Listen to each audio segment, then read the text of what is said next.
Hello साथियों, welcome to planet 4। आप सभी को टीम प्लेनेट 4 का नमस्कार। एक तरफ सऊदी अरब के साथ नाटो जैसा रक्षा समझौता करके पाकिस्तान जश्न की लहरों में डूबा दिख रहा था, लेकिन उसी बीच रूस के राष्ट्रपति पुतिन ने भारत पर एक ऐसा धमाका किया कि पाकिस्तान के होश उड़ गए। उन्होंने ऐसा बयान दिया है जो भारत के दुश्मनों के लिए खतरनाक घंटी बजा रहा है। पुतिन ने सोवियत काल की भारत रूस दोस्ती को याद दिलाया, वही दोस्ती जिसने कभी पाकिस्तान के हिस्से बांट दिए थे और अमेरिका सारी ताकत झोंक कर भी कुछ नहीं कर पाया। आगे समझेंगे कि सऊदी और पाकिस्तान के रक्षा समझौते ने भारत के लिए किस तरह नया खतरा खड़ा कर दिया है, लेकिन भारत और रूस की जोड़ी कैसे इसे टक्कर देने वाली है। सवाल यही है कि जब भारत छिपे आतंकियों को मारने के लिए पाकिस्तान के अंदर चलेगा तो क्या उस समय सऊदी के फाइटर जेट अचानक भारत पर हमला कर देंगे? यही खामोश सवाल हर किसी के दिमाग में गूंज रहा है।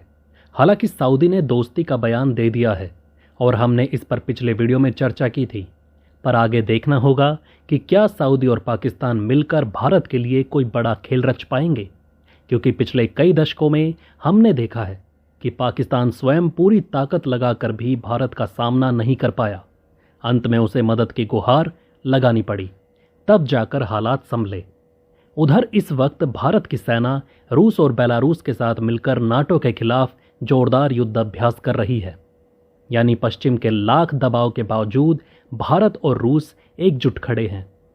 यही दोस्ती सऊदी और पाकिस्तान के लिए खतरे की घंटी है। लेकिन चौंकाने वाली बात तो यह है कि इसी युद्ध अभ्यास में अचानक अमेरिका की एंट्री हो गई। जी हां, आपने ठीक सुना, रूस के युद्ध अभ्यास में अमेरिका की एंट्री ने सबको चौंका दिया और इसी वजह से यूरोप से लेकर यूक्रेन तक दहशत का माहौल गहरा गया है। अब अमेरिका की एंट्री आखिर कैसे हुई है, ये आगे हम विस्तार से बताएंगे और फिर हम आपको संयुक्त राष्ट्र ले चलेंगे, जहां भारत ने पाकिस्तान की पूरी हालत खराब कर दी है। एक तरफ वो सऊदी के साथ डील करके चैन की सांस ले रहा था, लेकिन तभी भारत ने पाकिस्तान पर एक ऐसा वार किया कि वहां के आतंकी खुद सच बोलने पर मजबूर हो गए और भारत की ताकत को मानने लगे।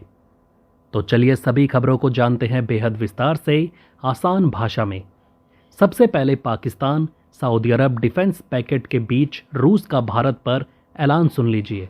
तो राष्ट्रपति पुतिन ने जब अपनी कैबिनेट के सामने ये कहा कि रूस भारत की मित्रता पर गर्व करता है, तो ये साधारण औपचारिक लाइन नहीं थी। ये संदेश रूस ने दुनिया को सुनाने के लिए दिया कि भारत रूस रिश्ते किसी दबाव से नहीं टूट सकते। मोदी जी ने भी तुरंत एक्स पर प्रतिक्रिया देकर साफ कर दिया कि भारत इस विशेष और विशेषाधिकार प्राप्त रणनीतिक साझेदारी को और मजबूत करने के लिए पूरी तरह प्रतिबद्ध है। साथ ही भारत ने यूक्रेन युद्ध जैसे संवेदनशील मुद्दे पर अपनी स्थिति दोहराई कि वो शांतिपूर्ण समाधान में सहयोग देगा। यानी भारत ने रूस के साथ खड़े रहते हुए दुनिया को भी ये दिखा दिया कि उसकी विदेश नीति स्वतंत्र और संतुलित है। पुतिन ने साफ कहा कि भारत रूस रिश्ते सोवियत दौर से ही असाधारण भरोसे और मित्रता पर टिके हैं और मोदी सरकार ने उस परंपरा को न केवल जारी रखा है बल्कि और विस्तारित भी किया है। ये बयान ऐसे समय पर आया जब अमेरिका और यूरोप भारत पर लगातार दबाव बना रहे हैं कि वो रूस से दूरी बनाए, लेकिन भारत ने 1971 की तरह आज भी यह साबित किया है कि उसकी विदेश नीति किसी डर से नहीं झुकती। उस दौर में भी रूस ने भारत की सुरक्षा के लिए समुद्र में तबाही मचाई थी और आज भी वही भरोसा कायम है। सबसे दिलचस्प संकेत ये रहा कि मोदी के जन्मदिन पर इजरायल के प्रधानमंत्री नेतन्याहू ने भी वीडियो संदेश जारी किया। ये सिर्फ शुभकामना नहीं थी, बल्कि पाकिस्तान और सऊदी अरब को सीधा संदेश था कि भारत अकेला नहीं है। अगर पाकिस्तान सऊदी अरब के साथ डिफेंस पैक्ट साइन करके सोच रहा है कि भारत पर दबाव बना लेगा, तो उसे याद रखना चाहिए कि भारत के पास रूस और इजराइल जैसे दोस्त हैं जो किसी भी कीमत पर भारत को झुकने नहीं देंगे। यानी मोदी पुतिन की ये बातचीत और नेतन्याहू का संदेश मिलकर एक बड़ा प्रतीक बन चुके हैं।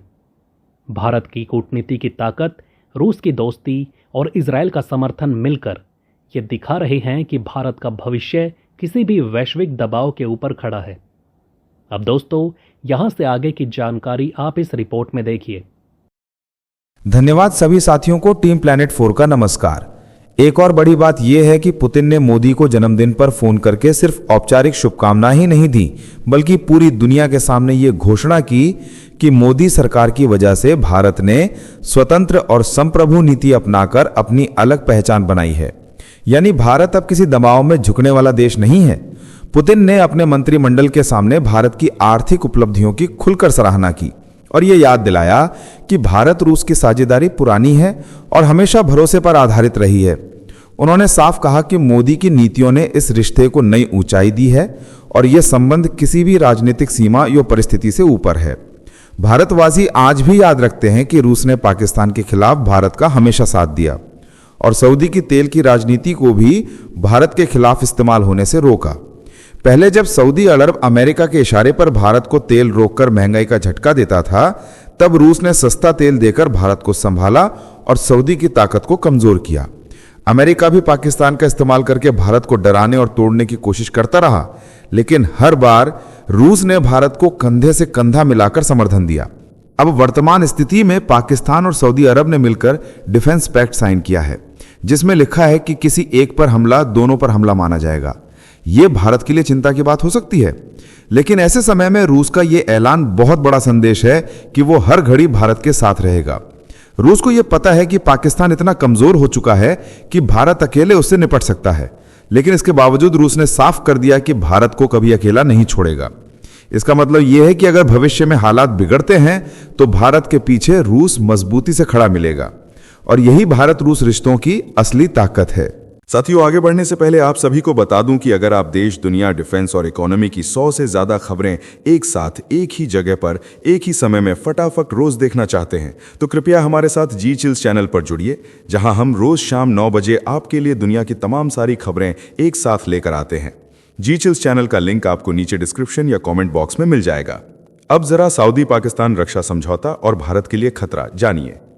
तो रियाद में सऊदी अरब और पाकिस्तान का ये रणनीतिक रक्षा समझौता साधारण नहीं है। इस समझौते के तहत दोनों देशों ने साफ कहा है कि अगर किसी पर हमला होता है तो उसे दोनों पर हमला माना जाएगा, यानी ये एक तरह की साझा सुरक्षा गारंटी है। खास बात यह है कि सूत्रों ने यह भी बताया कि इसमें परमाणु हथियारों के इस्तेमाल तक का संकेत दिया गया है। अब इसका मतलब यह है कि पाकिस्तान का पारंपरिक सैन्य बल अकेला नहीं है, उसके पीछे सऊदी की सेना और उसका पैसा भी खड़ा रहेगा। और यही वो बिंदु है जिसने पूरे एशिया की राजनीति को हिला दिया है। भारत आज चौथे नंबर की सैन्य शक्ति है, पाकिस्तान 12वें और सऊदी 24वें स्थान पर है। रक्षा खर्च में भी भारत चौथे नंबर पर है, जबकि सऊदी 7वें और पाकिस्तान 29वें पर है। यानी आंकड़ों में भारत स्पष्ट रूप से आगे है। लेकिन समस्या यह है कि अगर पाकिस्तान को सऊदी का परमाणु सहारा मिल गया और युद्ध की स्थिति बनी तो भारत को 2 मोर्चों पर लड़ना पड़ सकता है। अभी तक भारत पाकिस्तान की लड़ाई केवल सीमित सीमा तक रहती थी, पर अब संभावना है कि सऊदी की सीधी सैन्य टुकड़ी भी भारत के खिलाफ मोर्चा खोले। इससे भारत की राष्ट्रीय सुरक्षा पर गंभीर खतरा मंडराने लगा है। यही वजह है कि नई दिल्ली में हलचल तेज है और विदेश मंत्रालय ने स्पष्ट कहा है कि हर पहलू का अध्ययन किया जाएगा और देश की सुरक्षा को हर हाल में प्राथमिकता दी जाएगी। भारत ने अप्रैल में पहलगाम आतंकी हमले के बाद ऑपरेशन सिंदूर चलाकर पाकिस्तान की आतंकी ढांचे को तहस नहस किया था। 4 दिन तक चले इस ऑपरेशन के बाद पाकिस्तान ने अंतर्राष्ट्रीय स्तर पर गुहार लगाई और तभी लड़ाई रोकी गई थी। भारत सरकार ने तभी ऐलान कर दिया था कि अब किसी भी आतंकी हमले को सीधे युद्ध की घोषणा माना जाएगा। अब सऊदी पाकिस्तान रक्षा समझौते ने उस तनाव को और बढ़ा दिया है।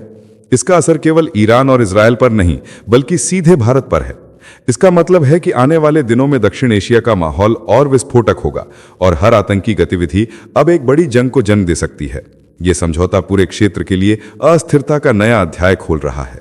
अब जरा सऊदी अरब की सैन्य ताकत और पाकिस्तान का सहारा जानिए। तो सऊदी अरब लंबे समय से अपनी सुरक्षा के लिए अमेरिका पर निर्भर रहा है।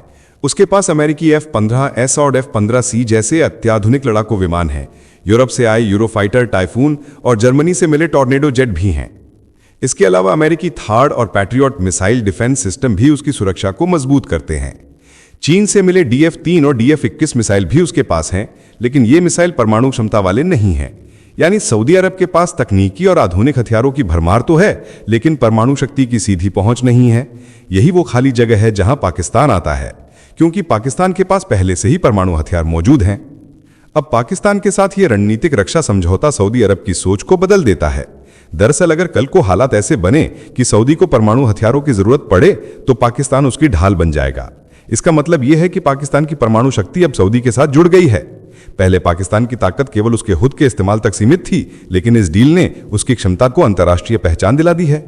यही वजह है कि यह समझौता न सिर्फ ईरान और इजराइल के लिए बल्कि भारत जैसे देशों के लिए भी सीधा खतरा बन गया है, क्योंकि यह पाकिस्तान अकेला नहीं बल्कि सऊदी की शक्ति के साथ खड़ा है।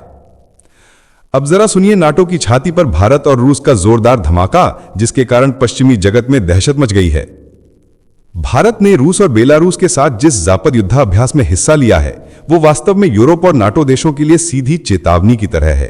इस अभ्यास में भारत का 65 सदस्यीय दल शामिल था, जबकि रूस और बेलारूस ने 1 लाख से अधिक सैनिक झोंक दिए, जिनमें सामरिक परमाणु हथियारों का ट्रायल और ओरेशनिक हाइपरसोनिक मिसाइल जैसी घातक क्षमताओं का प्रदर्शन भी किया गया। भारत ने इसे केवल रूस के साथ अपनी ऐतिहासिक रक्षा संबंधों का हिस्सा बताया, लेकिन विश्लेषकों का मानना है कि इस कदम से यूरोप को यह संदेश गया कि रूस अकेला नहीं है बल्कि उसके साथ भारत जैसा बड़ा साझेदार भी मौजूद है। दूसरी ओर अमेरिका रूस के बीच अलास्का शिखर वार्ता विफल रही और यूक्रेन युद्ध का समाधान फिर अधर में लटक गया। ऐसे माहौल में रूस और बेलारूस का यह विशाल सैन्य प्रदर्शन पश्चिमी देशों की चिंता को कई गुना बढ़ा रहा है, क्योंकि यह न केवल रूस की ताकत दिखाता है बल्कि वैश्विक समीकरण में भारत की स्वतंत्र विदेश नीति और उसकी बढ़ती भूमिका को भी उजागर करता है। अब भारत रूस के इस युद्ध अभ्यास में अमेरिका की एंट्री सुनिए। तो अमेरिका ने पहली बार 2 सैन्य अधिकारियों को रूस और बेलारूस के युद्ध अभ्यास देखने भेजा, जिसे बेलारूस के रक्षा मंत्री ने स्वागत के साथ स्वीकार किया और अमेरिकी अधिकारियों ने रूसी भाषा में धन्यवाद कहकर माहौल को और दिलचस्प बना दिया। ये कदम साफ इशारा करता है कि वॉशिंगटन बेलारूस को रूस से अलग करने की कोशिश कर रहा है ताकि वो मॉस्को पर दबाव बना सके और यूक्रेन युद्ध को जल्द खत्म करने की दिशा में कोई रास्ता निकले। हालांकि विशेषज्ञ मानते हैं कि बेलारूस रूस का पारंपरिक सहयोगी है, इसलिए ये रणनीति सफल होना आसान नहीं होगा। कुछ विश्लेषकों का मानना है कि ये कदम राष्ट्रपति डोनाल्ड ट्रंप की ओर से पुतिन को खुश करने की भी कोशिश हो सकता है, क्योंकि इसके तुरंत बाद उन्होंने बेलारूस की एयरलाइंस पर से प्रतिबंध हटाए और 50 से ज्यादा राजनीतिक कैदियों को रिहा करवाया, जिससे ये संदेश गया कि अमेरिका बेलारूस के साथ नरमी दिखा रहा है और रूस पर अप्रत्यक्ष दबाव बनाने का नया रास्ता तलाश रहा है। अब मैं आपको यूनाइटेड नेशन ले चल रहा हूं और देखिए, एक तरफ जहां पाकिस्तान सऊदी के साथ नाटो जैसा डिफेंस पैक्ट साइन करके जश्न में डूबा हुआ है, तो वहीं दूसरी तरफ भारत ने संयुक्त राष्ट्र में उसकी धज्जियां उड़ा दी हैं। सबसे पहले संयुक्त राष्ट्र में भारत की दहाड़ सुनिए। तो भारत ने संयुक्त राष्ट्र सुरक्षा परिषद में साफ कहा कि अफगानिस्तान की जमीन किसी भी तरह से आतंकवाद के लिए यूज नहीं होने दी जाएगी। बात सिर्फ शब्दों की नसीहत की नहीं थी। भारत ने नाम लेकर लश्कर तैयबा और जैश ए मोहम्मद जैसे नेटवर्कों का जिक्र किया और कहा कि उनके ऑपरेटर्स, फाइनेंसर्स और सहायक तत्व भी उन स्थानों को लॉन्च पैड बनाने की कोशिश कर रहे हैं। भारत की नजरिया यह है कि अब सिर्फ एक देश अकेले कार्रवाई नहीं कर सकता। तालिबान के बाद के परिदृश्य में अंतर्राष्ट्रीय समन्वय चाहिए, इंटेलिजेंस शेयरिंग चाहिए और सप्लाई लाइनों, फंडिंग चैनलों और लॉजिस्टिक नेटवर्क पर एक साथ प्रहार होना चाहिए। यही कारण है कि भारत ने कहा कि हर शाखा, चाहे वो अलकायदा हो या इस्लामिक स्टेट की किसी शाखा, उस पर एक ही मानक से नजर रखी जाएगी और अफगान धरती का दुरुपयोग किसी भी तरह से सहन नहीं किया जाएगा। इसका व्यवहारिक मतलब यह है कि अगर कोई भी आतंकी नेटवर्क अफगानिस्तान को अपने ऑपरेशन के लिए इस्तेमाल करेगा तो उसे अंतर्राष्ट्रीय वैधता वाले तरीकों से रोका जाएगा, यानी कूटनीतिक दबाव, आर्थिक पाबंदियां और जरूरत पड़ने पर मिलकर टारगेटेड कटाई या इंटेलिजेंस आधारित कदम उठाए जा सकते हैं। भारत ने यह भी जताया कि वो अफगानिस्तान के साथ सांस्कृतिक और विकासात्मक रिश्ते बनाए रखने के इरादे से है, पर सुरक्षा को सर्वोपरि मानकर वो वैश्विक घटकों को भी नियमबद्ध ढंग से जोड़ने की मांग कर रहा है। संक्षेप में संदेश 2 टुक है। अफगान धरती किसी भी तरह से भारत विरोधी आतंकी साजिश का अड्डा नहीं बनेगी और इसे रोकने के लिए सिर्फ बयानों से काम नहीं चलेगा। अंतर्राष्ट्रीय सहयोग और कानूनी ढांचे के तहत ठोस कदम उठाए जाएंगे। अब जरा ऑपरेशन सिंदूर का धमाका और आतंकी खेमे में मातम सुनिए। तो जैश ए मोहम्मद का टॉप कमांडर मसूद इलियास कश्मीरी का वीडियो सामने आया, जिसमें उसने खुद स्वीकार किया कि भारत ने 7 मई को ऑपरेशन सिंदूर के तहत पाकिस्तान के बहावलपुर में जैश के मुख्य अड्डे पर जबरदस्त स्ट्राइक की। ये वही मरकज सुबहान अल्लाह था जिसे मौलाना मसूद अजहर का हेडक्वार्टर माना जाता है। इस हमले में अजहर के परिवार के कई सदस्य मारे गए और आतंकी ढांचे की रीढ़ हिल गई। यानी पाकिस्तान जितना भी इनकार करे, उनके अपने आतंकी ही ये मान रहे हैं कि भारत ने सीधे उनके गढ़ पर चोट मारी है। मसूद कश्मीरी ने अपने बयान में कबूल किया कि अजहर की रिहाई के बाद से ही बालाकोट और बहावलपुर से भारत के खिलाफ दहशतगर्दी की साजिशें रची गईं। संसद हमला और मुंबई का 26/11 भी उसी के इशारे पर हुआ। इसने खुद ये कहा कि अजहर भारत से रिहा होने के बाद पाकिस्तान की जमीन से लगातार दिल्ली और मुंबई को दहलाने के प्लान बनाता रहा।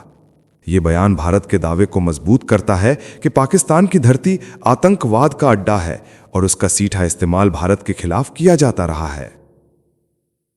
तीसरा और सबसे चौंकाने वाला पहलू यह है कि कश्मीरी ने बताया कि पाकिस्तान की सेना और उसका GHQ सीधे इसमें शामिल है।